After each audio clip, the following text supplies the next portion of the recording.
Hello, everyone. My name is Bruce Sellery, and I am the president of the Canadian Club of Toronto. Welcome to our event and our conversation with Mary Ng, the Minister of Small Business, Export, Promotion, and International Trade. For 123 years, the Canadian Club has pursued its mission to engage Canadians in what matters most. And small businesses matter. They really, really matter. 70% of Canadians work for small business, the largest employer in this country. They're also a major part of our culture. They are our gathering places. They pass on traditions. They foster innovation. They are the place that provide an opportunity for people to dream. They are restaurants and retail stores. They are manufacturers and hair salons. They're dental offices and construction companies, ad agencies, and tech startups. And these businesses are led by scrappy entrepreneurs who take the risk to run a small business instead of working in a job. But small businesses often have less stable foundations than bigger corporations. They've got lower cash reserves, less access to credit, maybe less clout with politicians. And they have been hit very, very, very hard by this pandemic. Drive down any commercial street in this country and you will see the closed signs everywhere. What you won't see are the hundreds of thousands of less visible businesses staffed by millions of people, wondering if they will have a job to go back to when all of this is over.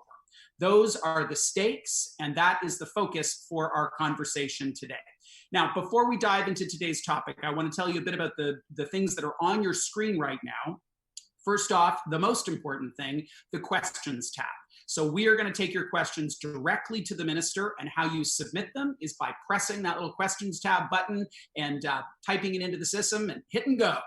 Request help is if you have a technical issue, and click to switch stream refers to bandwidth. So if the video is a bit choppy for you, click that. It'll take it to a lower resolution, but your audio will stay the same.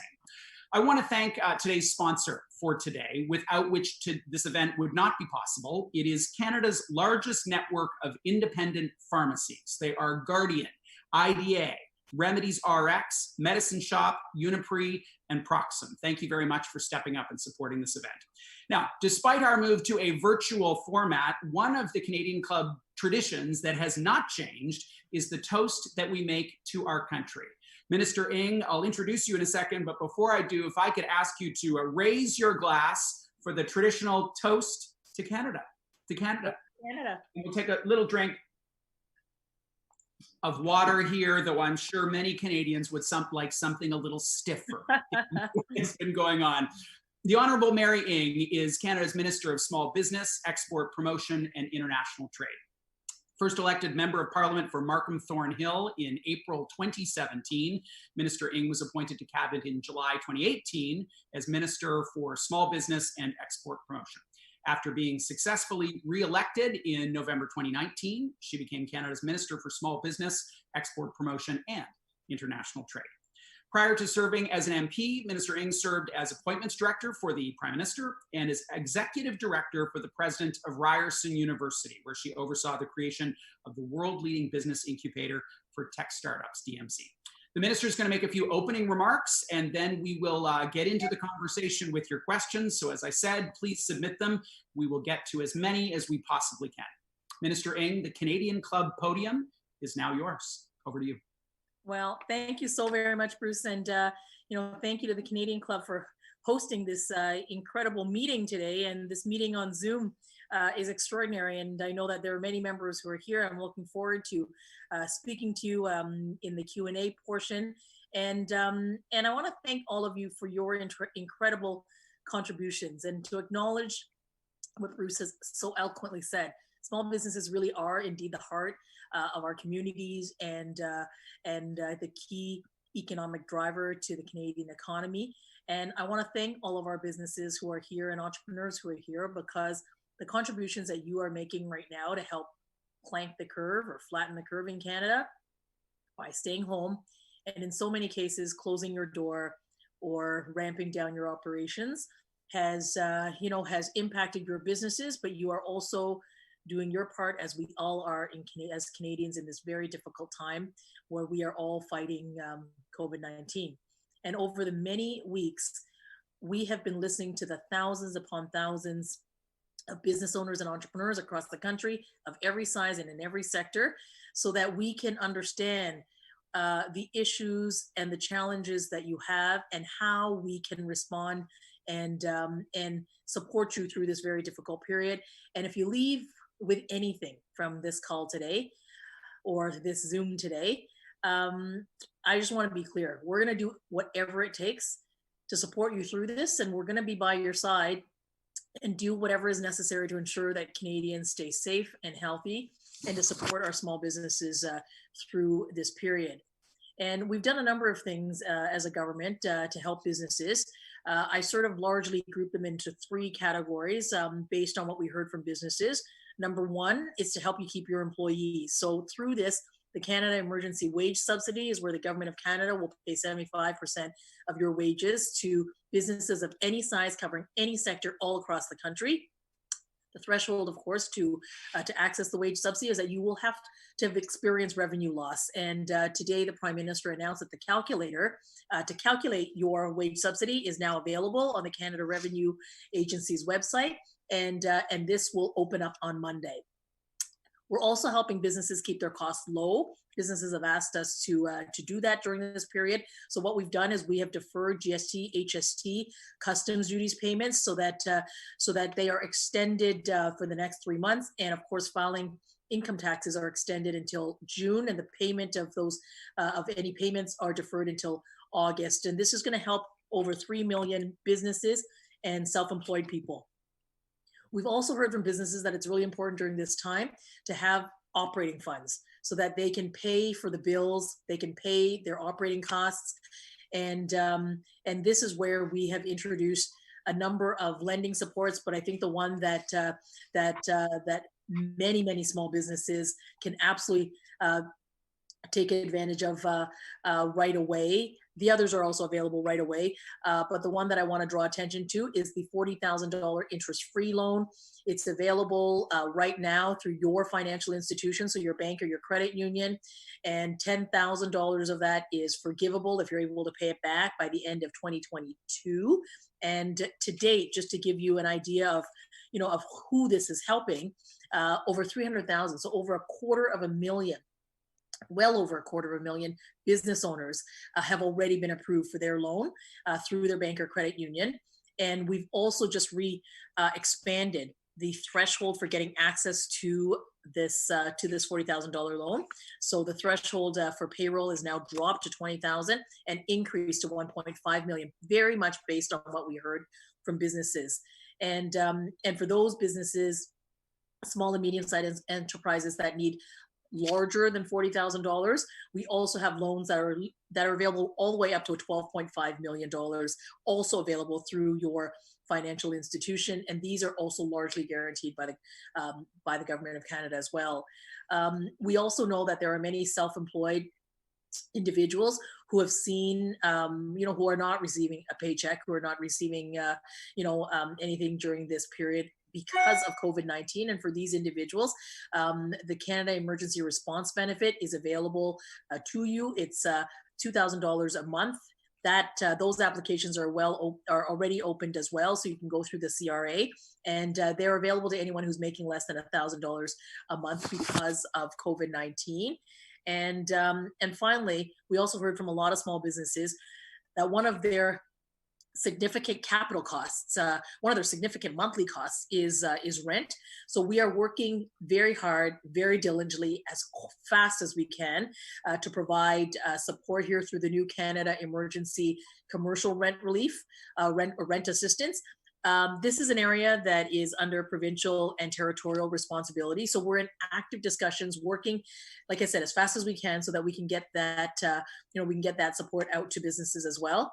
And finally, in the face of COVID-19, the government recognizes that many innovative, high-growth companies also need the support, and that their revenue losses are not calculated in the same way as some other businesses. So to better support these entrepreneurs and businesses, we are investing $270 million from the Industrial Research Assistance Program, or what's commonly known as IRAP, to support these businesses, but also Futurepreneur Canada for those young entrepreneurs, young businesses, businesses led by Canada's youth, so that they are also supported during COVID-19. So there's a wide range of supports. These are the ones that are focused on businesses. It doesn't sort of include, a number of other social supports, but I wanted to share with you just sort of the frame of what the government has done, and happy to take more questions on this, but maybe I'll kind of end with a bit of an example. I always think that these are always useful to people and business owners, because they may see themselves in it. I've been getting, emails from businesses across the country, because I've been asking for the feedback about how our measures are working. Plus, my department also hosts a call with about 1,000 businesses and business associations every day. And here's one. It's a bakery, only a couple of years old, with 5 employees. Their retail sales have plummeted since they had to close their doors due to COVID-19. But that makes them eligible for the wage subsidy, but their demand for bread, which is the bakery side of their business, is strong, and they had a modest sort of online business prior to this. The owner herself had to is not seeing any any pay, is decided to access the CERB for herself, but she wants to actually use whatever money, whatever earnings that might come through the business, even as reduced as it is right now. She wants to keep that in the business, but she's also accessed the small business loan, so that she is going to pay her employees the other 25% top up. So the wage subsidy pays for the 75%. She's taken a loan to pay the other 25% for these 5 employees. Some of those employers, a couple of those employees are bakers. The others, she's actually pivoting the business, because she's now going to use some of that loan money to accelerate her online business. An online business that then allows her to meet the needs of her customers, but also to pivot during this time of COVID-19, and using the loan to be able to make a bit of an investment, I suppose, in not only helping her right now, but I think she hopes that this will also help her expand that portion of the business for post-COVID-19 as well. So I thought it'd be useful to share an example of a real business, of a real owner, and how they're using the emergency wage subsidy plus the loan plus the CERB, and how they're sort of interacting as a way of being able to manage through this period. And hopefully, well, the idea of all of this and all the measures, let me be clear, it's to save businesses and to save jobs, particularly for our Canadian small businesses. And that's what these measures are about. So having the good ideas, but also how businesses are applying these, I'm very happy to listen to, but I'm also very happy to listen to what also needs to be done. And with that, I will stop and over you. Yeah, thank you, Minister. I also love that your example referenced carbohydrates, because I think that's the only thing most of us are eating as our comfort food. Also, our guilt-free, like track pant-oriented work from home life today. You've talked about so many things that the government is doing, and yet they're doing everything that there is to do. It's impossible to do everything that there is to do. What would you say are the top gaps that you've identified, that you're working on, that you just don't have something in market to correct at this point? What are the gaps, and what more needs to be done? Well, I mean, I've been listening to businesses, and businesses are good at being able to tell me this. I think that we are sort of dealing with, each gap sort of, as businesses, as we put something out that meets the needs of literally thousands upon thousands, if not tens, like literally tens of thousands of businesses across the country. That's why we expanded the payroll threshold for the to get access to the bank loan.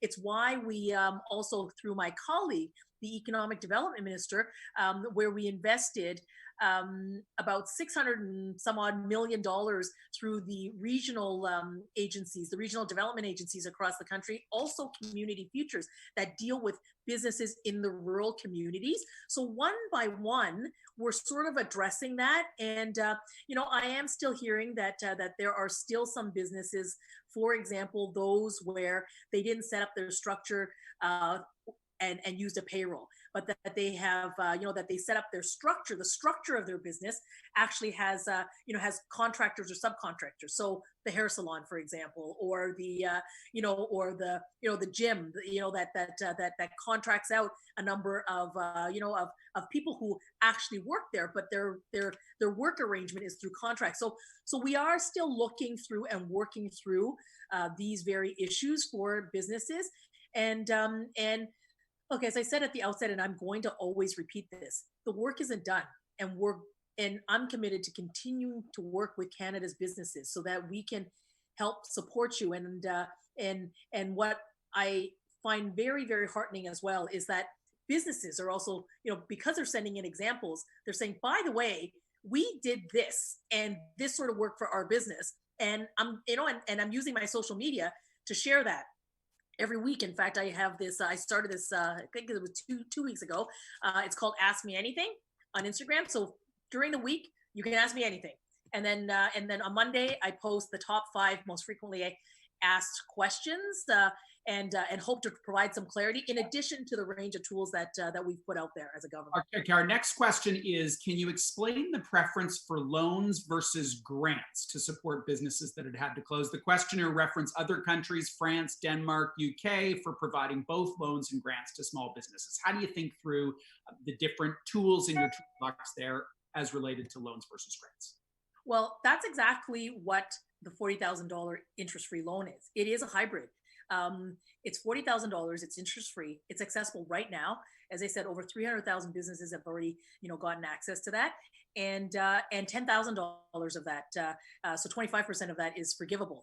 Not everyone is going to take the entire $40,000. Not everyone is going to need it, and certainly, $10,000 of that $40,000 is forgivable if you're able to pay in 2022. So that's 2.5 years, 2.5 years from now. So we've put something in place that gives you a, like UK, for example, gives you $10,000 of a grant. Well, this gives you $40,000 of, working capital for this period of time. And for those who only need a portion of that, then that portion is going to be forgivable.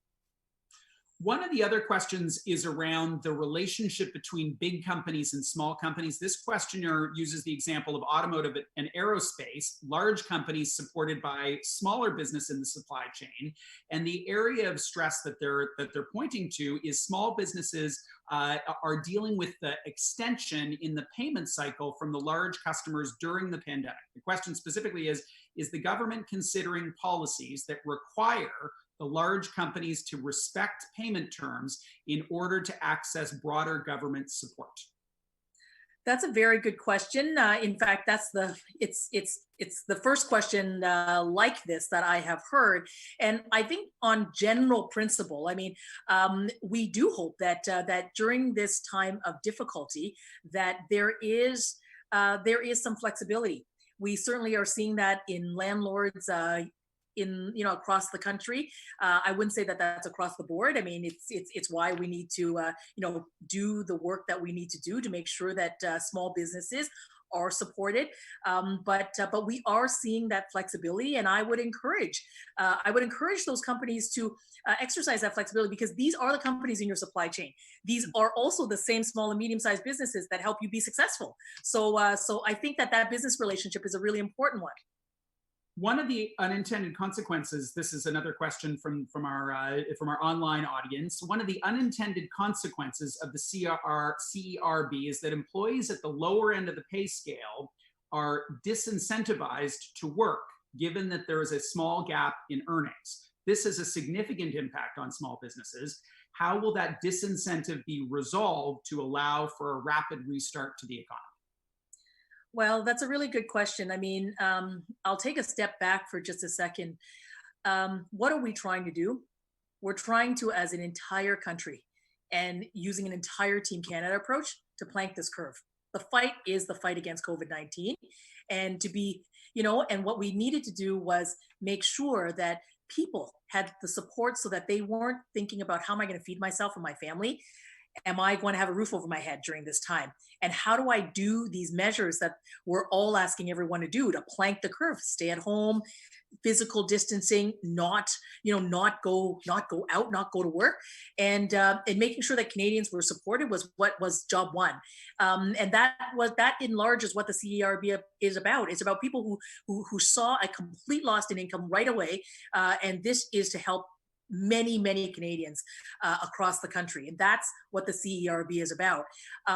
But the importance of companies and their employees, and the fact that they need to and we want them to stay together, saving businesses and saving these jobs, is absolutely critical, because we also know that that right investment means that companies are on a much better road and a quicker recovery when it is safe to do so. We're gonna have to work through this, and I think we're going to I don't have an easy answer there, other than we're going to have to work through this as we get into recovery, so that businesses and their employees start coming together, and when it's safe to do so at that time. As I scan the questions, the one theme that is coming through on this stream over and over and over again is the payroll question. So I'll choose just one of the probably hundreds that I'm receiving here on this, and that is family businesses who pay themselves dividends, barbershops who pay people on contract, commission-oriented people, businesses that just started this year and have no 2019 payroll. The question is, why haven't you lowered the payroll threshold to 0? Well, we are listening to exactly all of those examples, and as I said earlier, I'm absolutely absolutely listening, and that we are working on this. The work is not done, and we're working as fast as we can on those very examples. I would also say that on the other side, as I said, the goal was to get this lending, to get this support out to many businesses across the country, and we know that support is already working for over 300,000 to date, and I suspect that those numbers will increase because of the expansion and criteria. But I also want those businesses to know that we are working on that very issue. You referenced rent. Another big theme for these questions, and from things I'm hearing about on the street, is companies that have paid their rent and kept consistent with that relationship for decades and are now unable to pay. The question here specifically is, when will there be a national moratorium on commercial eviction? Well, this is exactly what rent support for small businesses who need help with that very important and big expense is exactly what we're working on. It's an area, commercial rents is an area of provincial and territorial responsibility. It's why we're in active discussions. Myself, the Deputy Prime Minister, with the provinces and territories, so that we can work on that for businesses. And I understand the deadlines that are coming up. I understand that the end of the month is coming up fast and furious. So know that we absolutely have that on our sights, and we're working as quickly as we can, because we want to make sure that you are supported, and that you're, as I said, the goal here is to keep our businesses and to keep our jobs. Much of the work with Canadians is going through Canada's big banks. First off, I'm sure that's easier from a scale perspective. This question goes back to your roots at the DMC here, and that is, what's the role for tech companies to get loans moving quickly? US, UK, Australia have been engaging fintech. What more can Canada do on that front? Well, it's a very good question. The banks and the financial institutions, the banks and the credit unions is where we sort of, where we started. And we are in discussions with the fintechs. They absolutely have a role to play. We know how important they have been, to many small businesses, including those that are in that startup and in that tech space. So you're absolutely right. And something still to be, still actively working on.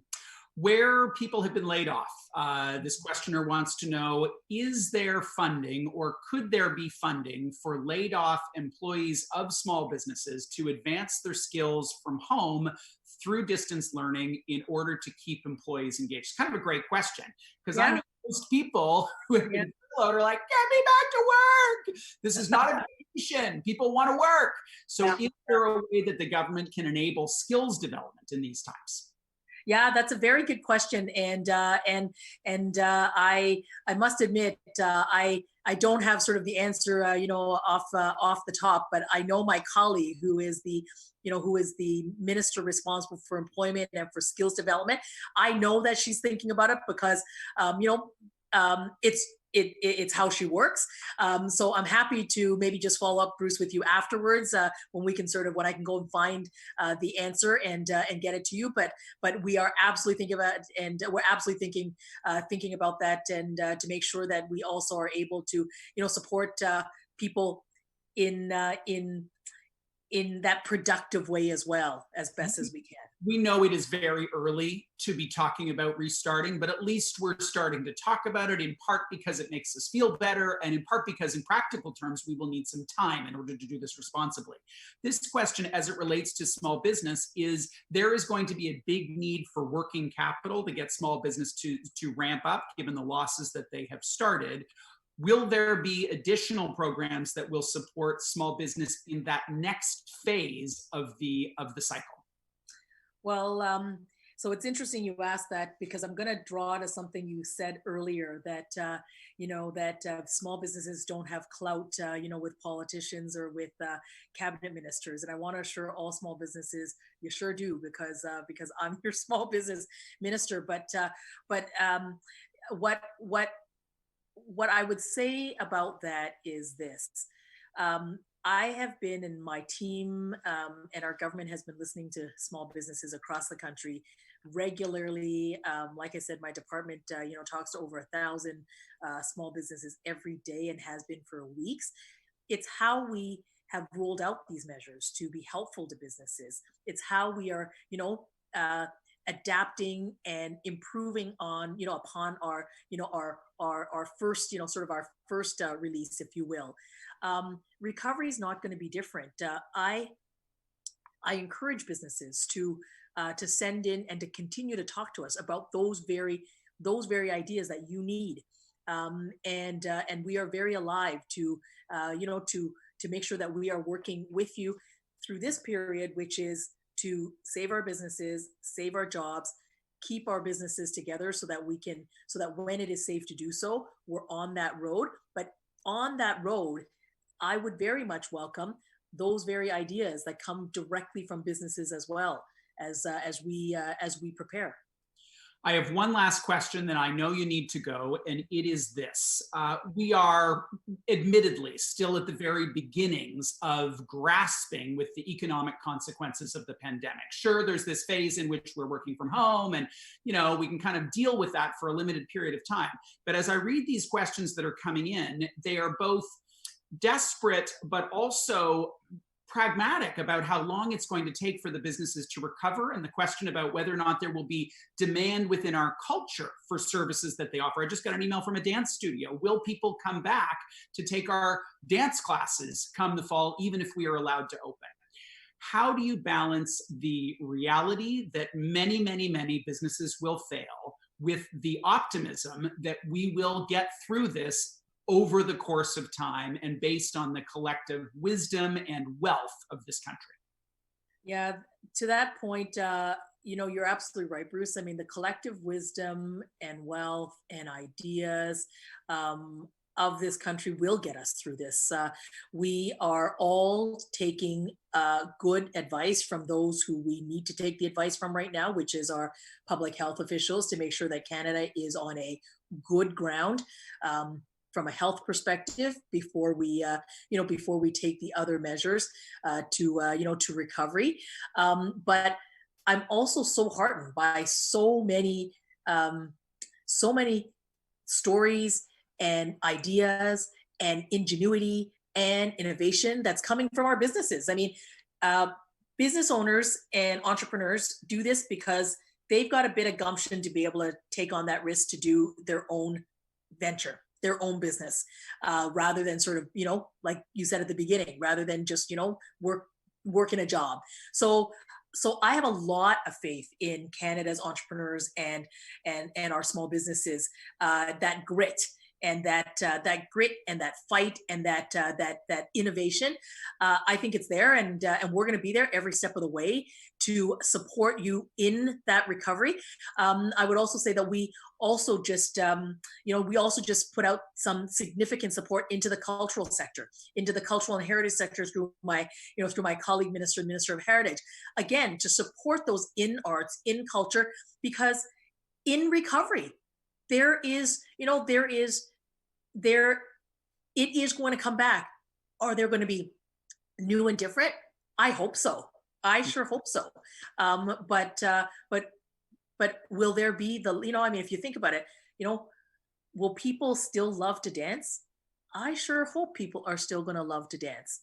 Maybe they might do it a little differently. Maybe we need to help you do it a little differently, but I sure hope so. Minister Ng, thank you so much for your time today. We appreciate it. You will no doubt hear many, many, many, many more questions that we'll be able to get to directly. What is the best way for people to send them to your folks in your office? What's the best way for people to be in touch with your ministry? Well, that's a really good question. Oh my goodness, Bruce, you're like the first person who asked me that. So I'm going to say my social media, and then my team's going to say, "Oh my God, I can't believe you just put everybody there." But I am very, very active on social media. So it's Mary_NG, and maybe what I'll do, Bruce, is send you, have my team sort of give you the official sort of, official government department, email and so forth, so that you can push that out. I'm sorry for that, but on social for sure. We will certainly do that. We have an unprecedented number of questions here, and I unfortunately couldn't get to them all. I know you're running off to a meeting. I will let you go, but I will do my thank yous here. Thank you, Minister, to you. Thank you also to a highly engaged audience. This is obviously a pretty relevant topic for the over 1,200 of you who have dialed in for this live session. I want to thank as well our event sponsor, Canada's independent pharmacies, including Guardian, IDA, Remedies RX, Medicine Shop, Uniprix, and Proxim. And also to let you know about two events. First, Canadian Club is hosting one for Earth Day tomorrow. You can find out more about that on our site, canadianclub.org. And on Thursday, a panel focused on the innovation agenda. And we're really excited about this. This is in partnership with The Logic. It includes a whole bunch of tech entrepreneurs, including Michelle Romanow from the Dragon's Den. Our AV supplier is Van Valkenburg Communications, MediaEvents.ca. Thank you for making this all work technically.